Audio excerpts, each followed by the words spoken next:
జై సీతారాం. వరుడు తన సంపాదనను ముందు ముందు తన చెడు అలవాట్లకు అంటే సిగరెట్లు, త్రాగుడు, మాదక ద్రవ్యాలు, క్లబ్బులు, గర్ల్ ఫ్రెండ్స్ అని అత్యాశతో జూదం, బెట్టింగులు, షేర్లు, అలవాటు లేని వ్యాపారాలు అని నాశనం చేయకుండా లాక్ చేయాలి. అదెలా?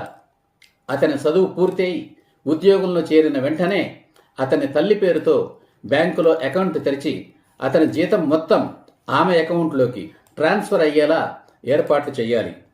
అతనికి ఏమైనా ఖర్చులుంటే అమ్మను అడిగి తీసుకోవచ్చు. అందుకు అతనికి మొహమాటం అవసరం లేదు.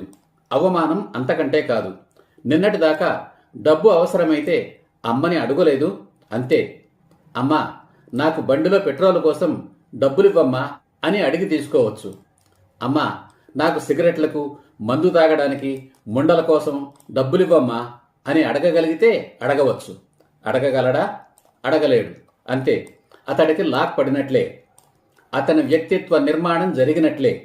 అతని తల్లి అతని గురించి, అతని వ్యక్తిత్వాన్ని గురించి ఎవరికైనా, ఎప్పుడైనా, ఎక్కడైనా గుండెల మీద చెయ్యి వేసుకొని ధైర్యంగా, నిర్భయంగా, నిస్సందేహంగా, నిస్సంకోచంగా చెప్పగలదు.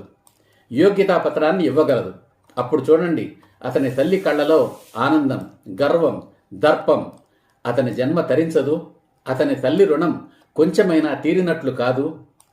పూర్తిగా తల్లి రుణం తీర్చడానికి ఎవడికి ఒక జన్మ సరిపోదు.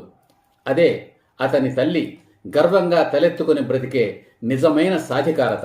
అది అతని తల్లికి ఒక కొడుకుగా తన మీద తానే ఇచ్చే సాధికార ముద్ర. అతడు ముందు ముందు దురలవాట్ల జోలికి పోకుండా, తప్పటడుగులు వెయ్యకుండా అతన్ని నియంత్రించగలిగే సాధికార దండం. తల్లిని ప్రేమించే, గౌరవించే యువకుడు మీకు భర్తగా దొరకడం మీ అదృష్టం కాదు. అలా చేయడం అతని తండ్రిని అవమానించడమా? ఎంత మాత్రం కాదు. తండ్రి సంపాదనాపరుడే కదా. ఆయన ఆర్థిక స్వాతంత్ర్యం ఆయనకుంది. నిజానికి అతని తండ్రి కూడా తన తల్లి విషయంలోనూ, భార్య విషయంలోనూ అలాగే చేసి ఉండాల్సింది. కానీ అప్పటికి నేను లేను, నా ఈ సిద్ధాంతమూ లేదు, ఇలా చెప్పిన వాళ్ళు లేరు. అదంతా గతం. గతాన్ని మార్చలేం, భవిష్యత్తును మార్చుకుందాం. వివాహానంతరం అతని జీతాన్ని తల్లి అకౌంట్లో సగం, మీ అకౌంట్లో సగం ట్రాన్స్ఫర్ అయ్యేలా ఏర్పాటు చేయాలి.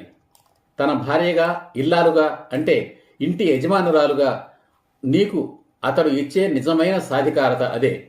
ఆ డబ్బుతోనే నీ సంసారాన్ని నడిపే సంస్కారం నీవు నేర్చుకోవాలి. అంటే నీవు పొదుపుగా ఖర్చు చేయడం నేర్చుకోవాలి. జై హింద్, జై సీతారాం.